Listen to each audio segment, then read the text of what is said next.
Dzień dobry, witamy Was w kolejnym odcinku Krok za Krokiem Studio. Dzisiaj opowiemy o pasji silniejszej niż zdrowy rozsądek. Pasji, która sprowadziła pierwsze stado bizonów w Polsce, pasji, która doprowadziła do renowacji tego cudownego pałacu w Kurozłękach. Jesteśmy w Kurozwękach, niewielkiej miejscowości położonej w województwie świętokrzyskim, zaledwie kilka kilometrów od Staszowa. To właśnie tutaj, pośród pól, łąk i starego parku, znajduje się niezwykła rezydencja, której początki sięgają drugiej połowy XIV wieku. Dzisiejszy zespół pałacowo-parkowy to nie tylko sam pałac, to także zabytkowa oficyna, oranżeria, dawne stajnie oraz zachowana część angielskiego parku krajobrazowego. A skala tego miejsca kiedyś była naprawdę imponująca. W okresie międzywojennym majątek Kurozwęki obejmował aż 6000 hektarów pól, lasów i stawów rybnych.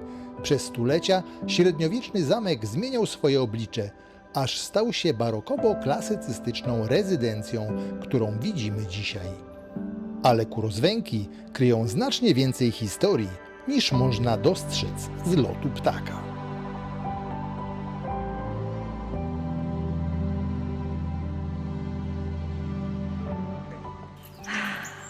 Zobaczcie, jak tu jest pięknie. Czy słyszycie, jak ptaki śpiewają? W takich okolicznościach przyrody nieśpiesznie, spokojnie można sobie zjeść śniadanko, jeżeli nocujecie właśnie tutaj w pałacu. Jakie śniadanko? No, mam nadzieję, że pyszne, zaraz Wam pokażemy.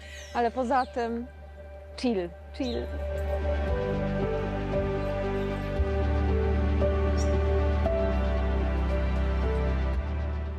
My już zjedliśmy, więc wiemy, że naprawdę jest doskonałe, ale pomijając to wszystko, co tutaj widzicie, zobaczcie tutaj. Zobaczcie, w jak niesamowitych okolicznościach można takie śniadanko zjeść.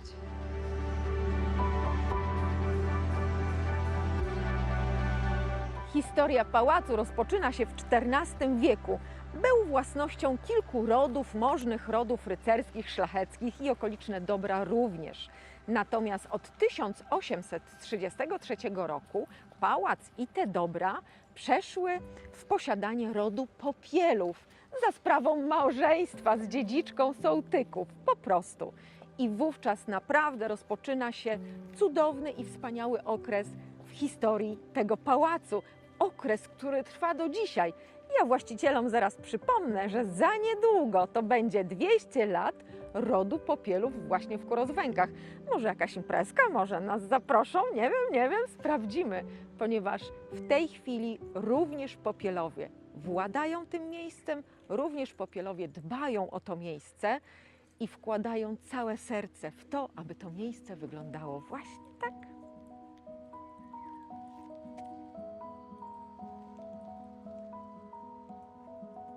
Popielowie to ród szlachecki wywodzący się oczywiście z rycerstwa, spokrewniony z wieloma magnackimi i szlacheckimi rodzinami, bardzo zasłużony dla Rzeczpospolitej. Wspominając przede wszystkim Pawła Popiela z XIX wieku, ale nie tylko.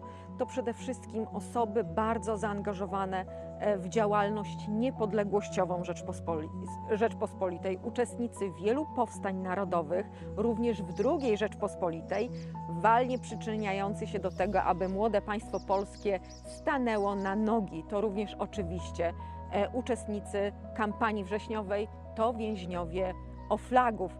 To osoby, które w 1944 roku de facto zostały zmuszone do wyemigrowania, tam budowały swoje nowe życie, tam budowały swój majątek, ale tak jak Wam powiedziałam, mimo wszystko serce im biło tak mocno do tych miejsc, do grobów swoich przodków, że powrócili tu w 1992 roku.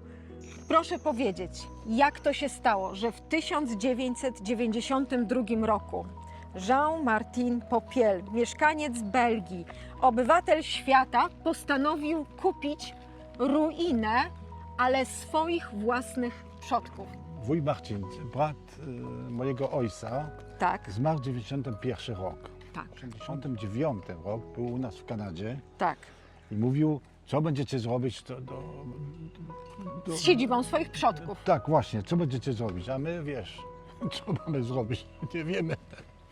A on w jakiś sposób to odzyskał, w sensie, że miał zgodę Ministerstwa Kultury, mój brat tego nie chciał, potem drugi brat to samo, a wiesz, nie wiedzieliśmy, co robić.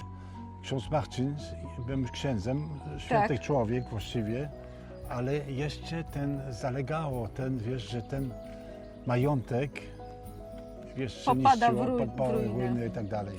I on bardzo zakochał ten miejsce. On był leśnik z zawodu i to rządził tu i znał te lasy i to wszystko i to był, to go turbowało trochę w tym Czyli sensie. spełnia pan marzenie własnego stryja? Nie do końca, to jest prosto mówiąc, ale może tak, to był przyczynę, który zaczynał tak, wiesz, owocować. Rozmawiając z właścicielem, Małgorzata miała okazję przez dłuższą chwilę wsłuchiwać się w opowieści, których nie znajdziecie w zwykłych przewodnikach, o rozbudowie i ratowaniu pałacu, odkrywaniu jego kolejnych tajemnic, pozyskiwaniu nowych terenów oraz o tym, jak przez lata całe to niezwykłe miejsce było stopniowo otwierane i przygotowywane dla turystów. Dzięki tej rozmowie mogliśmy spojrzeć na Kurozwęki nie tylko jak na piękny zabytek, ale przede wszystkim jak na miejsce, które wciąż żyje, rozwija się i za którym stoi ogrom pracy, pasji i rodzinnej historii. Naszym przewodnikiem po Pałacu Popielów był Miłosz, człowiek z ogromną wiedzą i prawdziwą pasją do tego miejsca. Z wielkim zaangażowaniem opowiadał nam nie tylko o historii pałacu i kolejnych pokoleniach jego właścicieli, ale również o licznych przebudowach, rozbudowie i zmianach, jakie zachodziły tu przez wieki. Wtedy Emilia Sołtykówna poślubiła Pawła Popiela. I tak mamy Popielów. Tak, dokładnie tak, mamy Popielów, ale nie jest to takie proste, ponieważ Popielowie zarządzali do dzisiaj, ale sprzeżą, ponieważ w 1944 roku majątek ten został znacjonalizowany na mocy dekretu reformy rolnej. Ponad 6 tysięcy hektarów, bo tyle ten majątek wynosił, znalazło się w posiadaniu Skarbu Państwa. Tak. Popielowie udali się na emigrację, między innymi do Belgii i do Kanady, no ponieważ tutaj jak Stanisław Popiel wrócił z niewoli niemieckiej, nie miał gdzie wracać, więc od razu zamiast wracać do pałacu udał się na emigrację. Od 1991 zarządzał nim Jan Marcin Popiel, do 2012 wtedy przyszedł na emeryturę. Aktualnie nad wszystkim sprawuje pieczę jego syn Michał Popiel wraz ze wsparciem swojego młodszego brata Andrzeja. Ale w ogóle w to nie wierzcie. Jak widzieliście, pan Jan Marcin cały czas tu jest i w tą emeryturę to ja tak do końca nie Pomaga, wierzę. bardzo pomaga, no to właśnie, emerytura, ale jednak tutaj Ale przychodzi, najbardziej pomaga i tak. czynna emerytura, jaką świat widział. Razem z Miłoszem ruszamy dalej, aby zajrzeć w kolejne zakamarki pałacu. Zwiedzanie rozpoczynamy przy dawnej fosie. Mam pytanie, a jak głęboka jest ta fosa? Jakbym tak wpadła, to co by się stało? Fosa ma, myślę, około 5-6 metrów głębokości, ponieważ nie zawsze znajdowała się w niej woda, dopiero została wpuszczona w 2023. Wcześniej tutaj był po prostu taki rów i na przykład odbywały się tutaj turnieje takie gladiatorów, jak tutaj była tylko trawa. Następnie schodzimy do najstarszych i najbardziej tajemniczych części piwnic i podziemi. Podziemia! Proszę. Mówiłam, Zawisza Czarny. Przez stulecia podnoszący się poziom wód gruntowych powodował zalewanie piwnic. W XVIII wieku zaczęto więc stopniowo zasypywać część pomieszczeń, a proces ten trwał jeszcze długo później. Dopiero w 2000 roku piwnice zostały odgruzowane, osuszone i doprowadzone do stanu, które możemy oglądać dzisiaj. Możemy w nich zobaczyć nie tylko odsłonięte historyczne mury i dawne sklepienia, ale również ekspozycję pokazującą, jak przez wieki zmieniał się cały obiekt. W kolejnych pomieszczeniach prezentowane są elementy związane z historią pałacu, jego przebudowami i prowadzonymi tutaj pracami archeologicznymi oraz konserwatorskimi. Dzięki temu zejście do piwnic staje się trochę podróżą do najstarszej części Kurozwęk, miejsca, w którym najlepiej widać, jak kolejne epoki dosłownie nakładały się na siebie. Tutaj mamy ślady po dawnych celach w kratach. Tu kiedyś faktycznie byli przechowywani ludzie. W piwnicach Małgorzata odnalazła miejsce, w którym zaświeciły jej się oczy. Fiu, fiu, fiu, fiu, fiu. Zgadnijcie dlaczego.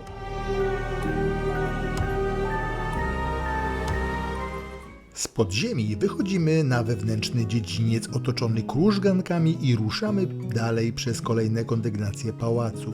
W ramach ciekawostki mogę wspomnieć, że te krużganki, które na nami się znajdują, z początku nie były przeszklone. Była sama balustrada i bezpośredni dostęp do korytarza na pierwszym piętrze. Zaglądamy do sali, salonów, które przez ostatnie lata odzyskiwały swój dawny charakter. Szczególnie efektowne jest pierwsze piętro, którego pomieszczenia odrestaurowano w 2023 roku, starając się odtworzyć wygląd rezydencji z XIX wieku. W zielonym i czerwonym salonie pojawiły się ponownie adamaszki, boazerie oraz dawne kominki, a część żyrandoli stanowi oryginalne wyposażenie pałacu.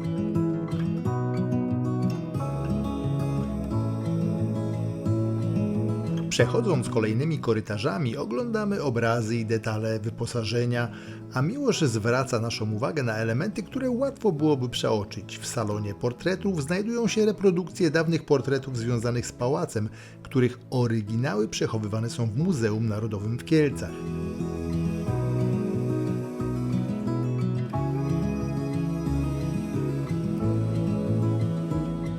Po drodze zaglądamy również do odrestaurowanej barokowej kaplicy zamkowej.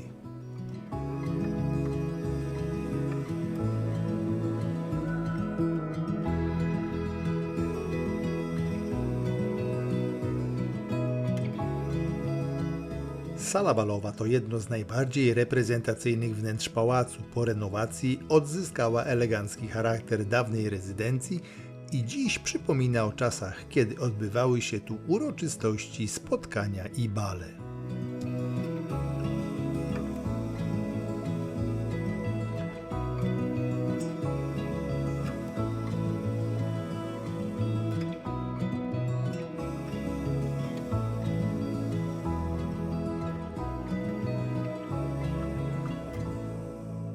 Po zwiedzaniu reprezentacyjnych wnętrz pałacu czas zajrzeć jeszcze wyżej. Na poddaszu pałacu mieści się muzeum pełne rodzinnych pamiątek, dokumentów i dzieł, które pozwalają lepiej poznać zarówno dawnych mieszkańców Kurozwęg, jak i losy samej rezydencji.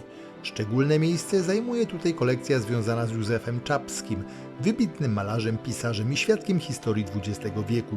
To zupełnie inna, bardziej kameralna część zwiedzania, w której pałac przestaje być tylko zabytkiem, a zaczyna opowiadać historię konkretnych ludzi, ich pasji i rodzinnej pamięci.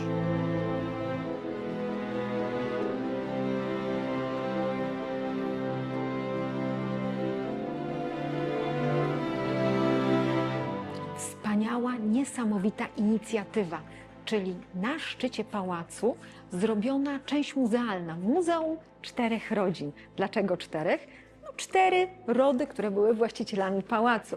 Przede wszystkim mamy Kurozwęckich, mamy Lanckorońskich, mamy Sołtyków i Popielów.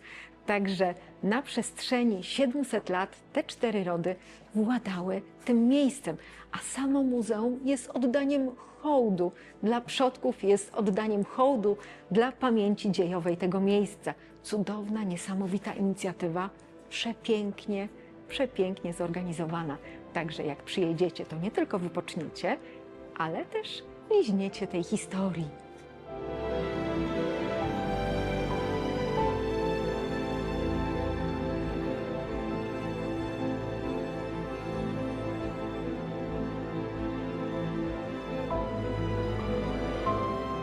Poznajcie ojca obecnego właściciela pałacu, z którym mieliśmy przyjemność rozmawiać, czyli majora Ludwika Popiela, kawalerzystę do końca swoich dni. Jak zobaczycie, był kawalerzystą, a przyjaźnił się z naszą Krystyną Skarbek, z naszą polską Jane Bond.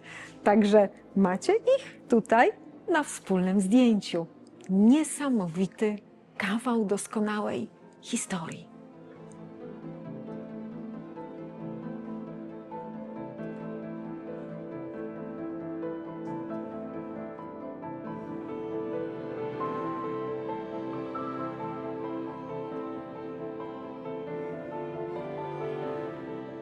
Dzieje stadniny w Kurozwękach, którą możecie podziwiać oczywiście również teraz, sięgają wielu, wielu lat wstecz. I mam ciekawostkę, mam sążnistą ciekawostkę. Najprawdopodobniej kasztanka marszałka Piłsudskiego była właśnie z hodowli w Kurozwękach. Także jak zawsze Kurozwęki w polskiej historii odcisnęły swoje piętno nawet w takich szczegółach jak kasztanka marszałka.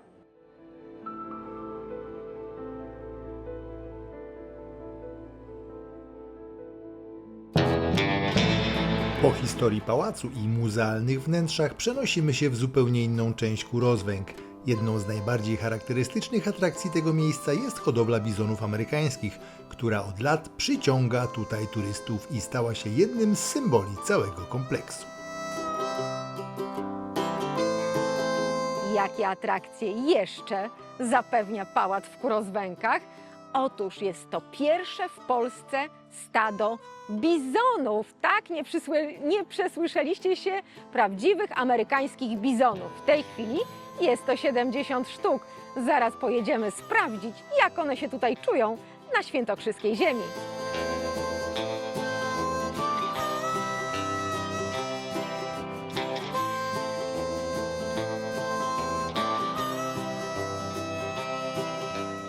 Jedyna hodowla w Polsce teraz. Tak. To byłem na targi poznański, wtedy spotkałem taki Belg, który miał stanowisko tylko futro i szczaczka bizony, tylko ten. I on mnie przekonał, żeby kupić bizony. To jest alternatywne, takie agroturystyczne, powiedzmy, rozwiązanie i to jest czarna niszonka. Jasne, to proszę nam powiedzieć, ile tych bizonów w tej chwili macie tutaj na miejscu? Ile mamy? 96. 96 sztuk. Sztuk, teraz z tego to mamy 23 młode. To znaczy Okej. młode, roczne, małe bizonki. To się nie liczy do stada, tak powiedzmy w tym sensie, nie? Ale tak, no bo bizony to dla was turystyka, tak? Przyjeżdżają szaleni turyści jak my, żeby oglądać bizony, ale no co jeszcze się z takich bizonów robi? Mięso przy tym wszystkim, nie? Tak. Wiadomo. Potem zrobili, wiesz, skóry, Tak. wiesz, soliliśmy i sprzedaliśmy. Potem szczaczki Tak. gotowaliśmy i sprzedaliśmy. Rogi, wszystkie, bo tu w Polsce są kilka plemion Indianów, Tak, które żyją jak jakiś plemion Indiany i jak mieliśmy ten festiwal Dziki Zachód, tak. oni zawsze byli. Stawili typi, skrobali te skóry, no, pokazali tak. I on zawsze, co roku kupowali od nas albo szczaczki, albo rogi, albo te szczęgi takie, żeby Rozumiem, krzycz. czyli wiesz, tam. wykorzystujecie całego bizona Wtedy. A teraz? Teraz już za bardzo nie mamy czas. Nie? rozumiem. Ja jestem trochę na emeryturę, trochę tu, trochę tam. To wtedy, ale chcemy to wrócić do tego. Skóra jest dobra, powiedzmy do koniec lutego i Okej. nawet to jest już krótko, bo futro mają i teraz się lenią, prawda, bo to widać. Tak, Teraz zmieniają się lenią, futer. to zmieniają futrę, ten futry się nie nadaje, chociaż skóra bizonu dla wiesz, żeby zrobić buty albo coś tam, Bardzo nada dobra, się, bardzo jasne. dobra ta. Panie Darku, no czym się żywi taki wielki bizon? No latem przede wszystkim, no to trawą. Tak, nie? macie tutaj piękne pastwiska. Przegania się z pastwiska na pastwisko. Jak tu wyjedzą, no to zamiana. Jasne. No, ale coś pan podsypywał, tak? No bo jechaliśmy tutaj, żeby zanęcić te bizony, coś tutaj pan podsypał. Cóż to takiego jest? To jest ospa taka, gnieciuch się nazywa, z owsa. Rozumiem, owiec po prostu, No tak? tak, Czyli to to taki na- przysmak, możemy powiedzieć. Tak, Ale- jak się przegania, to one już wiedzą, to przechodzą same. A, rozumiem. Za smakołykiem. No dobrze, ale zimą? No to tam są przyszykowane jesiano, nie? A, rozumiem. Te sterty, co tam stoją. To. Cały czas są na dworze. Cały czas są na dworzu. Mają takie futro właśnie grube. Jak leży, to wytopnieje po nim jak pod psem. No. Jak jest śnieg z deszczem, no to oblepione leżą takie jak bałwany. Wstanie, oczepie się i I idzie już- dalej. już zje wszystko. I tak przez cały rok, słuchajcie, takie No i bizony. Latem lubią bardzo słońce. Łapią witaminę D. No tak, jak my. Choć cień jest, to nie będzie leżał na słońcu. No i te największe jak tego, no to są wybierane przeważnie byczki na mięso do No tak. restauracji.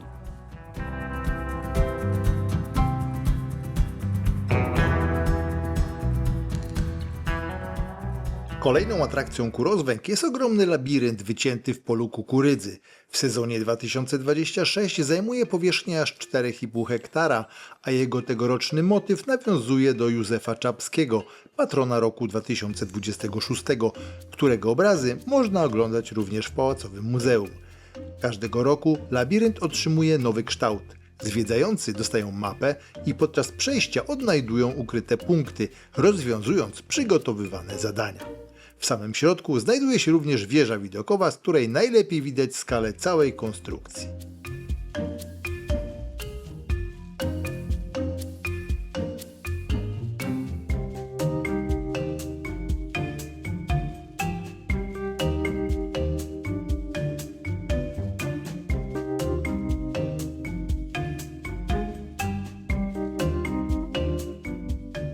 Na zakończenie naszej wizyty w Kurozwękach zaglądamy jeszcze do miejsca, które pokazuje, że cały kompleks nie żyje wyłącznie historią. Browar Popiel to browar restauracyjny działający tuż obok pałacu, w którym piwo ważone jest na miejscu według własnych receptur. Do jego produkcji wykorzystywane są słody, chmiele i drożdże, ale właściciele szczególnie podkreślają znaczenie wody czerpanej z własnej studni, która ma wpływać na charakter tutejszego piwa. Sam browar jest częścią rozwijanego przez rodzinę Popielów kompleksu turystycznego Kurozwęk, łączącego zabytkowy pałac, gastronomię i liczne atrakcje dla odwiedzających. Tutaj możemy zobaczyć również zaplecze produkcyjne i dowiedzieć się, jak wygląda cały proces, od przygotowania składników poprzez ważenie i fermentację aż do gotowego piwa. To zupełnie inne oblicze Kurozwęk i jednocześnie dobry przykład tego, jak historyczne miejsce może dziś funkcjonować, rozwijać się i przyciągać turystów również nowymi pomysłami. W restauracji działającej przy browarze można również spróbować dań nawiązujących do jednej z największych atrakcji Kurozwęk, m.in. burgera z mięsa bizona. To ciekawy, kulinarny akcent, który dodatkowo łączy browar z bizonią częścią całego kompleksu. Niesamowita inicjatywa, czyli browar Kurozwęki. Słuchajcie, spróbujemy teraz, ponieważ to jest podobno piwo różane. Ja generalnie za piwem nie przepadam, no chyba, że z jakimś smakowym, ale różanego to jeszcze nie piłam. Uwaga, zaraz sprawdzimy.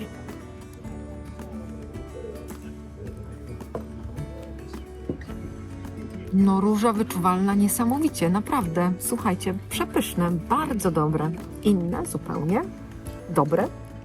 Polecam.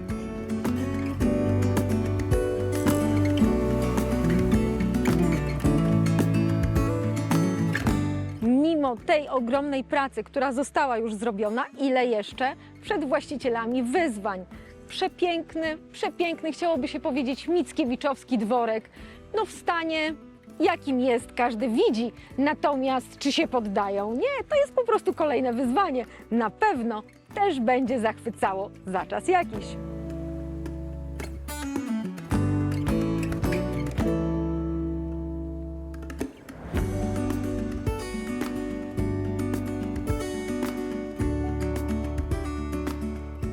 Obecni właściciele dołożyli naprawdę wielu starań, aby ten budynek wyglądał właśnie tak, jak go widzicie teraz, aby był doskonałą bazą restauracyjną dla gości hotelowych i nie tylko, ponieważ każdy może tu przyjechać i spróbować na przykład bizona. Wygląda pięknie.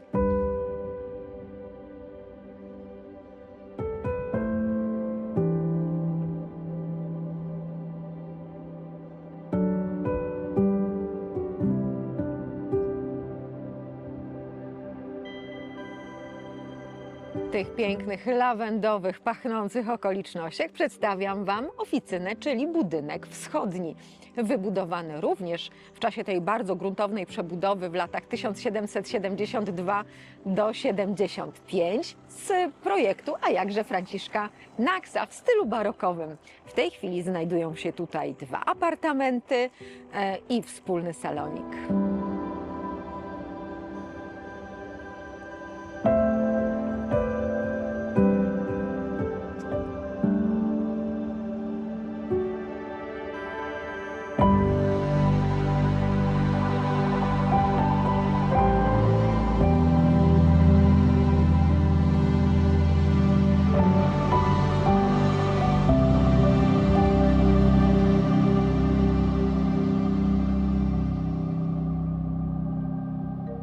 pałacu w Kurozwękach. Możecie zanocować, możecie zjeść, możecie pojechać na safari, możecie pojeździć konno i oczywiście możecie sobie też zakupić jakąś pamiąteczkę, aby pamiętać o tych pięknie i cudownie spędzonych chwilach. Na przykład, bardzo proszę, kubeczek. No nie wiem jak wy, ale ja jestem fanem dużych kubeczków.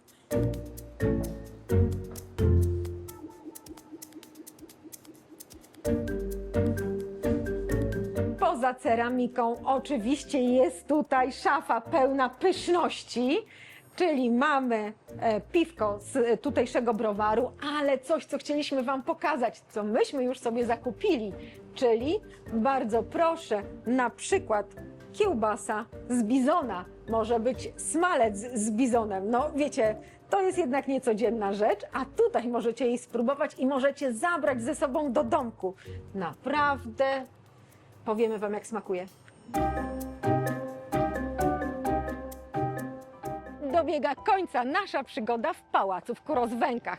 Czy moglibyśmy spędzić tutaj jeszcze czas? Oczywiście, że tak.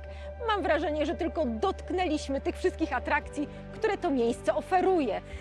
Każdy zakątek opowiada tutaj inną historię, ale przede wszystkim opowiada o pasji i o niezłomnej woli właścicieli, aby przywrócić to miejsce do życia. My jesteśmy naprawdę zachwyceni tym, jak to miejsce wygląda. Widzieliśmy, ile to kosztowało wysiłku i naprawdę, naprawdę pełen szacunek i podziw dla rodziny Popielów, która to miejsce pokazuje Wam i nam i wszystkim, którzy tylko zechcą tutaj przyjechać. Przybywajcie, przybywajcie i podziwiajcie. A my zapraszamy Was jak zwykle, jak co czwartek, na nową przygodę o godzinie 16. Możecie zobaczyć jakiś nowy, ciekawy film. Gdzie będziemy w przyszłym tygodniu? Nie mam pojęcia. Bądźcie z nami, to się przekonacie.